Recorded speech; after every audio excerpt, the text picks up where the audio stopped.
Hello. Hi guys. Welcome back and happy Thursday. We have some to discuss, not the Real Housewives of London. So we have completely just changed the name from Ladies of London to the Real Housewives of London, which I'm all here for it. Actually, I can't really complain about that considering truly at the end of the day, I don't want Vanderpump Rules like the reboot to be called Vanderpump Rules. And I didn't like when Roni shifted and they kept it as Roni. So yes, this makes sense. Anyways, not just that, but we also have some Beverly Hills drama and Kim Zolciak's daughter. She was finally sentenced for her 2022 DUI. Just 3 years later, no big deal. So before we jump in, if you guys haven't already, go ahead, pop off in the comment section. If you're not subscribed, get subscribed. Don't forget to hit that notification bell and let's jump right in.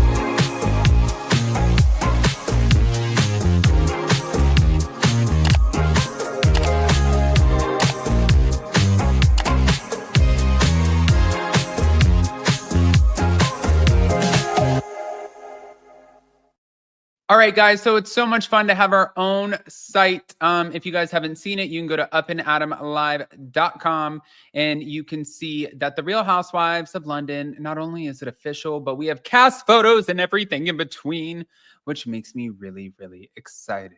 Yeah, and Jason did an incredible article, so you can go through and look at it. But I did want to show you guys because Jason went through and said, let's meet the cast. Now, I wasn't actually until just recently aware that filming began back in March of this year, which I'm sure we're going to get the lavish parties, a lot of reunions. We're going to get snarkiness, high-end drama, the money, and it's going to premiere on Hey. So, all right, let's just see the official cast. Now, Juliet, I don't know if you guys remember her, but she was an OG, just like Jason said, from the Ladies of London, Chicago born, and this is her. Then we also have Amanda Cronin, who's a former model, now skincare entrepreneur and aesthetics clinic owner. She's kind of giving me Caroline Stanbury vibes, but like I haven't met this woman yet, and I'm not giving that title to anybody except Caroline Stanbury. Then we have Karen Loderick Peace, who is, I guess she's from Jersey, UK, not New Jersey, but she's Jamaican born and she's launching a fashion line. She looks like she's going to be a force and absolutely stunning. Cannot wait for her. And then we have Juliet Mayhew, who's former Miss Galaxy Universe, which I didn't even know that that was a thing. But listen, just because I didn't know that that was a thing, it doesn't mean it's not a thing. And now she runs a luxury event planning business. Panthea Parker. She's Iranian. She's a socialite. She's a mother of 4. And she's probably going to come in and give these ladies a run for their money.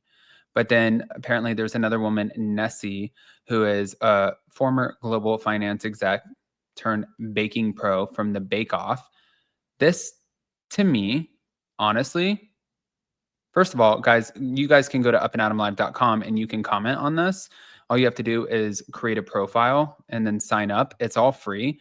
But this to me it's a cast. You know, Jason was asking me, do you think that Caroline Stanbury will come back? You guys know that we're really good friends with Caroline. I love her and Sergio so much. Never, ever have I had any sort of negative experience with her or any of the Real Housewives of Dubai. But I don't think that she's going to go back only because she came from Ladies of London. She went to the Real Housewives of Dubai. And if anything, I think it would be like when Juliet came on Dubai and she made a cameo. I think that that's what we would get with Caroline Stanbury, where she might come in and make a cameo as like a friend supporting a friend. And I'm sure that she knows exactly who most of these women are. So that's interesting to say the least. Now, with that, let's just move on real quick because this one, who's going to be on Next Gen NYC, I don't know if you guys remember her, but Ariana Biermann, Kim Zolciak's daughter, she was sentenced last week for a DUI arrest that came from 2022. And at the time of her arrest, she was charged with driving under the influence, improper lane change, underage alcohol possession, and her at the time boyfriend, Hudson. he got related charges, and there was a plea deal where prosecutors dropped the DUI charge, and Ariana pleaded guilty to reckless driving and possession of drug-related objects. She did receive 24 months of probation, over $2,000 in fines, and 40 hours of community service. But for her, honestly, this is, you got a slap on the wrist, girl. And she must stay away from non-prescribed substances. Additionally, she must undergo a substance abuse evaluation. She also has to attend a victim impact program. And her attorney said that although she maintains her innocence, she did accept the plea deal to move forward. And this is just a couple of days before we get the premiere of Next Gen NYC. That's on June 3rd. So for her, it's probably a celebration. I'm sure when you get arrested and you have to deal with things like this, I wouldn't know. I've never been arrested. I've never had to deal with things like this.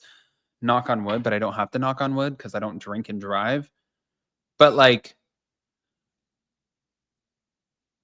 I would imagine when things are so dragged out for so long, it's like, can we just put this behind us and move on with our lives? And sometimes, no, because the court system, the legal system, you don't really get to dictate to them how fast things move. Sometimes things just take a shit ton of time. And so if now she's like, okay, well, I get probation, I have to pay the $2,000, I have to go to a victim impact program, you know, I have to do these things, and I have 24 months of just making sure that I'm doing everything that I need to do. She also lives in New York, so I don't see her drinking and driving anytime soon again. But I think that she got off easy. She got off with a little bit of a slap on the wrist. So good for her, I guess, just as long as she doesn't do it again. I mean, I'm not sitting here praising anybody who can get away and run from the law and just like get a pat on the ass. That's not what I'm saying. But for her, I'm sure she's probably like, shit, it's over. But moving on, Denise Richards, who we haven't talked about in a long time. Now, we found out that apparently she's not actually legally married to her husband, Aaron, but I guess her husband, Aaron, is contesting a creditor's attempt to garnish Denise's wages to settle his $228,000 debt. So he took out a $190,000 business loan in 2019 and defaulted. And the creditors are arguing that Denise's income should be used to repay the debt, saying there's community property laws. His legal team now is countering that there's no admissible evidence of their marriage or that their assets are community property. And they also claim that the creditor failed to notify Denise, preventing her from presenting evidence that could exempt her assets. So Aaron does not dispute the debt, but states that he lacked funds to make the payments, and a settlement back in 2023 required him to make monthly payments, but he allegedly failed to uphold that agreement. And now he's facing another lawsuit over his wellness facility. I'm just going to need all of you guys to show the fuck up and pay your bills. Because I feel like there's like a lack of that sometimes in the Bravo world. I feel like some people are getting sentenced to crazy amounts of time. Other people don't get any time. You know, like for Karen Huger, was I surprised that she was sentenced under a year? No, she got 4 DUIs. That to me makes sense, you know? But then other situations like Teresa Giudice serving 11 months in prison for signing her name on a document that her husband told her to sign. That I'm like, that felt a little harsh. I'm also not the legal system, so I don't know. But I want to hear what you guys think, guys. Pop off in the comment section. Are you excited for the Real Housewives of London? And if you are, definitely go check out Jason's article and engage in the comments. And comment here and let us know where you're watching from. Love you guys. Oh, hot messy topics with Kendrick Tucker tomorrow. Bye, guys.